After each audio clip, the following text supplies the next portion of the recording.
It is time for the Geelong Cats mid-season review for season 2025. Sit back, let's chat about how they're going so far, a little player review, and what we can expect to see from them for the rest of the season. This is the All Aussie Rules YouTube channel. I hope you enjoy. Welcome on into the All Aussie Rules YouTube channel. We've got another 2025 mid-season review coming your way today. And it is the Geelong Cats. We're going to be having a look at how they're going at their mid-season bye. We'll have a look at how their season's going so far. A little player review, run through all of the All Aussie Rules stats for the Geelong Cats this season. And we'll wrap it up with a look towards the rest of the home and away season and what we can kind of expect to see from the Cats in the remainder of season 2025. As always, don't forget to like, comment, and subscribe. Make sure you hit that subscribe button if you haven't already. Let's keep those numbers going up. We've done mid-season reviews for every team as they get to the bye. So this is almost the end. This is the third last team. There's only two more to come out this weekend. GWS and Essendon. Every other club is already on the channel. So go back, check them all out. See how your favourite club is going to go in season 2025 based on our mid-season reviews. Without any further ado, let's jump into this. Let's have a look at their season so far. And this is how it has gone for the Cats. Opening round, they ended up with the bye. I guess more match postponed, I guess, because they were meant to play opening round against Brisbane up at the Gabba, but that was rained out. Yes, you heard right. Football rained out. I know it was much more than just rain, but nonetheless. So the actual season started in round one against Fremantle down at the Cattery GMHBA Stadium. And this was an absolute dominant performance. Their first half was absolutely outstanding. Third quarter, Fremantle actually did play some okay football and got themselves back semi into the game. But then the fourth quarter was all one-way traffic towards the Cats' way. And they ended up absolutely smacking them. Round two, things fell off the cliff very quickly for the Cats in rounds 2 and 3. St Kilda beat them at Marvel Stadium by 7 points in what was a really poor performance from Geelong, but pretty typical by them. They do tend to lose quite a lot of games to St Kilda at Marvel Stadium, so we kind of forgive and forget that one. Round 3 was the make-up game up at the Gabba against Brisbane. It was wet again. Total forgive again. Brisbane, obviously, reigning premiers up at the Gabba. It was always going to be a tough one. And, I mean, they got close, only losing by 9 points. Then they got on a little bit of a run here through the next 3 weeks, beating Melbourne down at the Cattery reasonably comfortably, 39-point winners. Adelaide over at the Adelaide Oval by 19 points. That is a massive win, especially when you consider they were actually about 7 goals down in that first half. That was gather round, and they just absolutely turned it on after about halfway through the second quarter, and it was a really, really good team performance. Round 6 was another big win because that was Hawthorn, who at that stage were absolutely flying, beat them by 7 points. Then another little tough little period, weird sort of period for the Cats. First, round 7, lost to the Blues by 18 points at the MCG, not the best result for them, but followed that up by beating top of the ladder Collingwood by 3 points, just to reassert themselves as one of the best teams in the competition before heading back home to the Cattery to play the Giants and losing by 4 points. So losing to two teams there that are either at the same level or below them and beating the one that was above them. So a little bit of a strange 3-week period, but then they really got going again. This one, their best run of the season so far this year, with 5 wins in a row and a couple of them absolutely smackings. Port Adelaide at Adelaide Oval by 76 points. They've smacked Port Adelaide over there twice in a row now. Round 11 was the Dogs down at the Cattery. Beat them by 14 points. Really good result. Round 12, obviously, West Coast, bottom of the ladder, expected to win. They did win by 43. Gold Coast at the Cattery, another wettish day. 24-point winners this one for the Cats. And then they played the Bombers at the MCG and absolutely smoked them by 95 points. They were flying at this point. It was all positive signs for them at round 14. Round 15, though, things came a little bit unstuck. They kicked very poorly at goal, lose by 41 points to Brisbane for the second time this season that they've lost to the Lions. Means they've played 15 games so far this year. They have 10 wins, 5 losses, a percentage of 127.5, which has them third on the ladder, right behind Brisbane Lions as it stands right now. Their record against the top 8 is pretty solid, 6-3, so they have played 9 games against other top 8 teams so far this year. Is that right? I think so.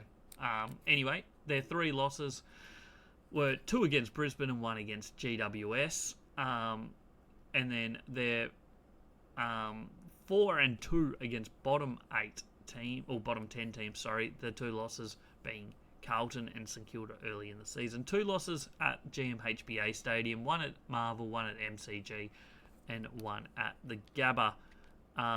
I feel like I've added one too many games against the top 8 teams. I've probably added Gold Coast in there as well because they were in the top 8 last week. But that's neither here nor there. It should actually be 5-3, I think. But doesn't matter too much. A look at some of the key stats for Geelong this year so far. Offensively, scoring-wise, they're the second best in the competition. Defensively, they are 5th in the competition. So they're going really well in both offensive and defensively scoring. Certainly shaping up numbers-wise in the basics as a team that will be competing for the Premiership this year based on that. Numbers suggest if you're in the top 6 for both that you're going pretty well. Only teams ahead of them defensively. Sorry, I'm on the wrong screen. Collingwood, Adelaide, Carlton and Hawthorn. So one of them isn't even in the 8. All of those other ones are quite good offensively as well, though. So there's a few teams shaping up as genuine contenders for, I guess, this season based on the scoring for and against. Obviously, they're second best offensively behind the Bulldogs. Adelaide are 3rd, Gold Coast 4th, Collingwood 5th. Make of that what you will. They have the highest kick-to-handball ratio in the competition this year so far. It's the way they've played the last couple of years as well. No surprise there.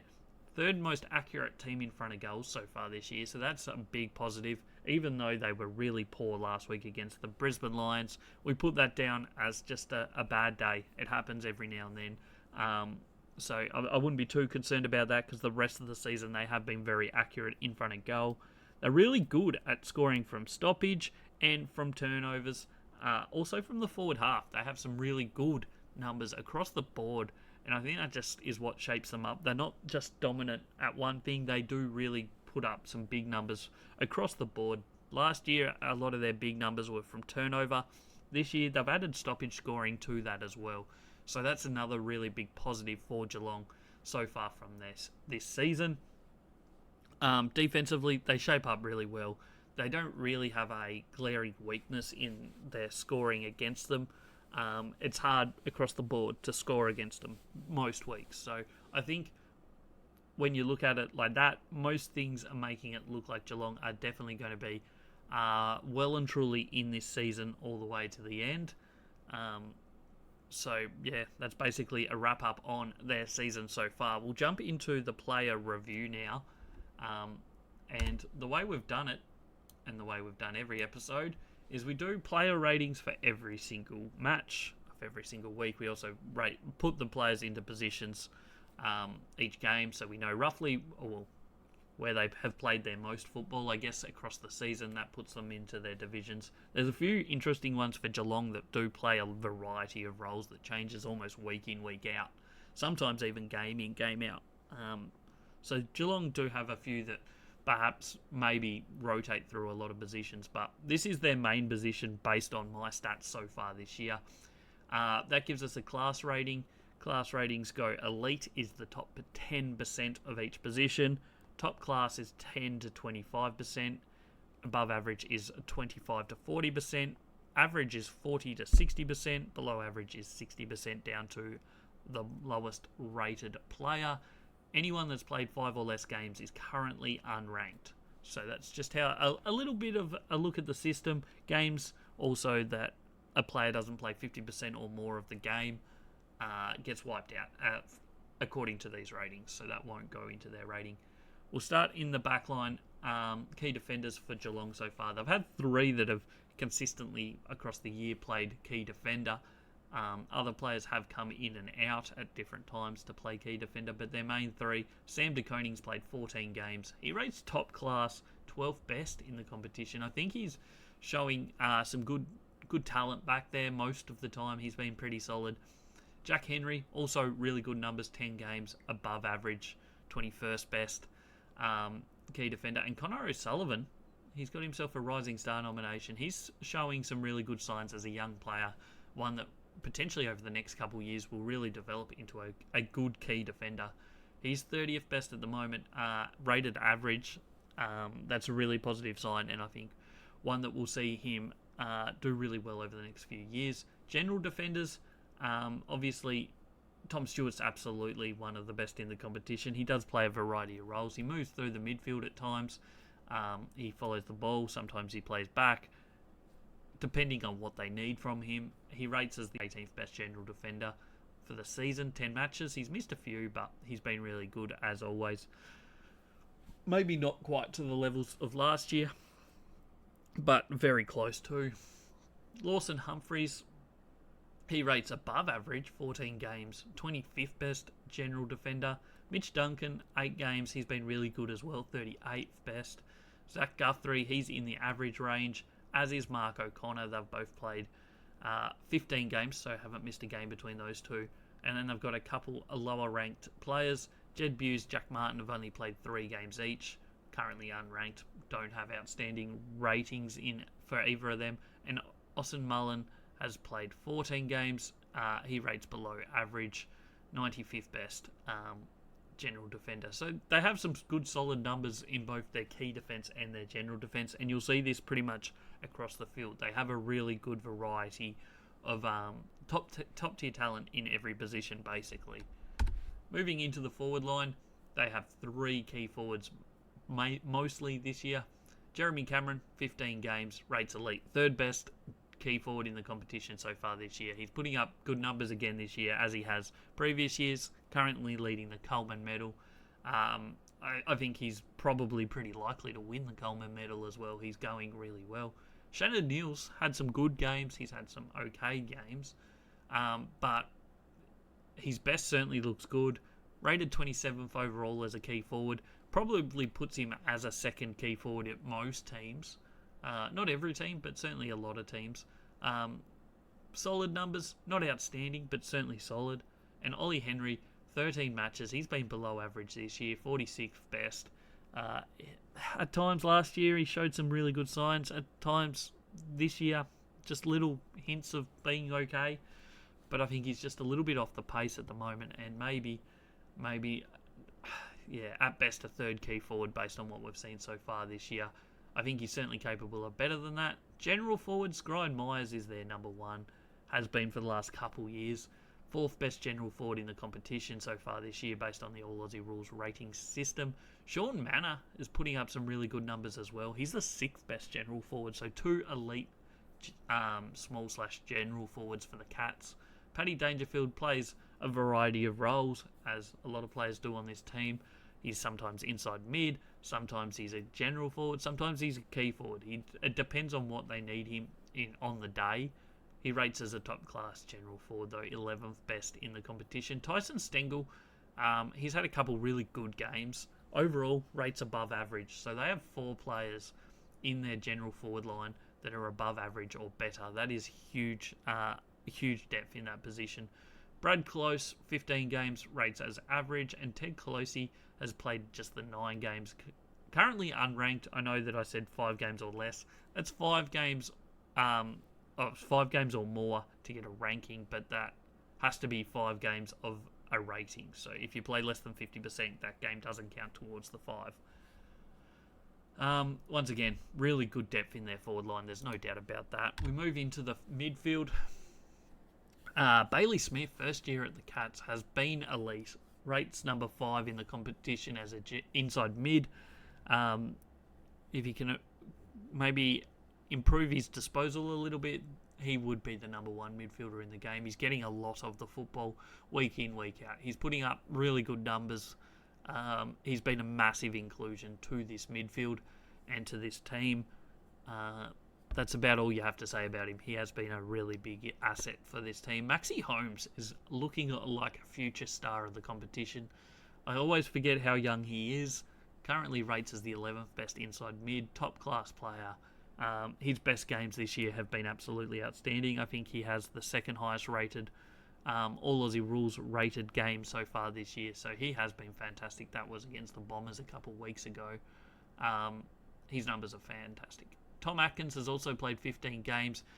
He's more of your dowered inside mid that gets you the ball, hands on the ball early, tackles hard. He rates above average, 34th best. Similar kind of role to James Rowbottom from Sydney from last year that was in at one of the top teams. So he's been having a really good year. Jack Bowles, 9 games below average in terms of inside mids, but certainly a very handy role player.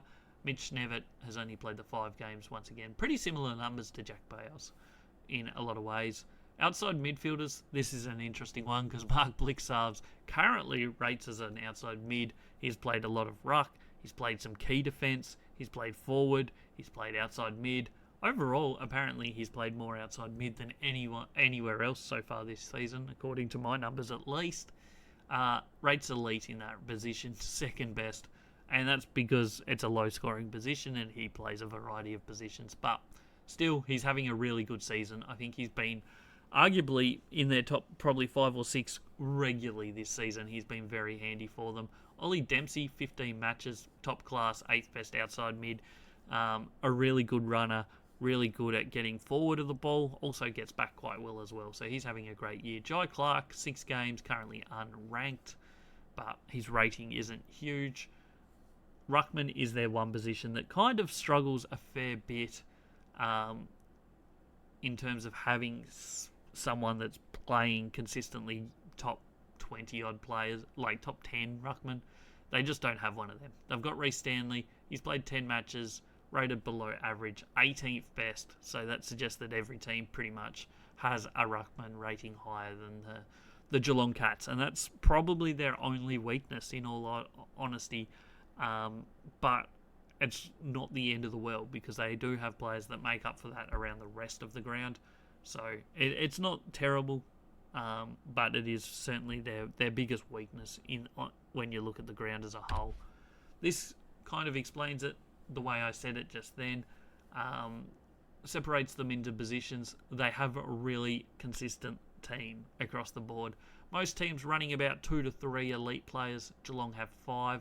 They also have 5 top class, 5 above average, and 5 average. So that just shows you that they have real good consistency across their list, at the top end at least. 20 out of their top 20, or like their best 23, starting 23 players, rate as average or better. So that means they're in the top 60% of their position. That is really, really high. I think it might be the highest of any team that we've done this year. It's just really good numbers across the board. You look at it, key defence, they have 3 in that area, 1 top class, 1 above average, 1 average. General defenders, they have 5 in that area, so that's 8 defenders straight up that are in average or better. Key forwards, they've got 2 average or better, 1 of them elite. General forwards, 5, 2 of them elite. These are just really good numbers across the board. 3 inside mids, 2 outside mids, and as I said, the one position they are lacking is the ruckman. They only have a below average ruckman. But across the rest of the ground, they have some really good numbers, and this team, not known for having like the out and out stars. Like they have some good players. Bailey Smith, very good. Max Holmes, Tom Stewart, these sort of players. Jeremy Cameron obviously is a star, but like, yeah, they just seem to have that really good consistent depth across their list that suggests that they should be competing. And you take out those weird little losses that they just keep occasionally giving up, like the Carlton one, GWS when Geelong are going good and GWS weren't going that well. Just like some results like that. They just occasionally drop games. I don't think it's the end of the world, but it's just something that you don't want to be taking into finals because you want to be able to play your best 4 weeks in a row, basically. or 3 games, depending on whereabouts you finished on the home and away ladder. But you need to be able to know that you can consistently play those good games. It was probably the difference last year between them making a grand final, potentially winning that premiership last year, because you look at it, they were only 10 points off winning that prelim. They were at home against Brisbane, and at multiple times throughout that game, they looked like they were going to win. They hit the front with like 4 or so minutes to go. So what could have been is just those little bits, because their list is really strong across the board. We'll jump into what we can see them doing for the rest of 2025, and this is their schedule to come. So the expected win percentage is based on the All Aussie Rules ELO rating system that we have. It's not perfect, but it just gives us a little indication on how a team is travelling, and then that gives us expected wins and expected ladder position. If you just look down those expected win percentages, you'd say Geelong are going to have a pretty good run home, because they're only not above 50% once coming home for the rest of the season. Coming out of the bye, round 17, they got Richmond down at the Cattery. You would expect that would be a pretty comfortable victory for Cats. Coming out of the bye is always a little bit spicy for some teams, but that's probably as easy as you'll get coming out of the bye. GWS in round 18 is a tough one, depending on the form of the Giants at the time. But the Giants at their best is certainly going to be a tough one, certainly at NG Stadium as well. Round 19 at St Kilda at GMHBA, a little chance for Geelong to get a bit of revenge on losing to them earlier this year, and they should be able to take care of that down at the Cattery. Although Saints played okay at the Cattery last year, only lost by about a goal. It was 8 points maybe, I can't remember off the top of my head, but they were certainly competitive, so that might not be as easy as it looks on paper. North Melbourne, round 20 at Marvel Stadium. Geelong don't like Marvel. Is that a little spicy upset possibility? It is the sort of game Geelong would lose. Round 21, Port Adelaide down at the Cattery. They should be able to take care of them. As same case for the Bombers in round 22, once again at the Cattery. Should be easy enough. Round 23, Sydney at the SCG is an interesting one. Sydney might, depending on what happens between now and then, might be making a push for finals. They're a couple games out of the finals at the moment, but I wouldn't rule them out if they can get their form going. So that game might be a little bit spicy. Might be Sydney trying their best to get that last spot in the finals. And then round 24, they finish the same way they come out of the bye with Richmond, this time at the MCG though. But once again, I think it's going to be a reasonably easy victory for the Cats heading into finals. That would give them an expected win total of 16.03, which would have them second on the ladder behind Collingwood, just ahead of Brisbane Lions. So an interesting 10-week period for them. It's not even 10 weeks, but a really, really interesting run in terms of plenty of opportunities to get wins.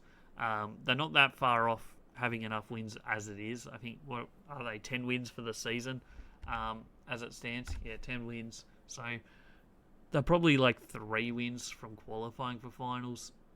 They have 2 games against Richmond in that time. You'd think just on paper they should win minimum 1, 2, 3, 4, probably 6. 5 minimum, I'd think so. They're looking at least 15 wins, but should probably be more 16 or 17, depending on a couple closer games that could happen. That would have them well and truly in the top 4. So I think they're not definitely a lock for top 4, but I'd say they're probably pretty confident that they should come top 4. And that will make it interesting because, I mean, where Collingwood sit at the moment, they certainly look like they're going to be tough to knock out of top 4.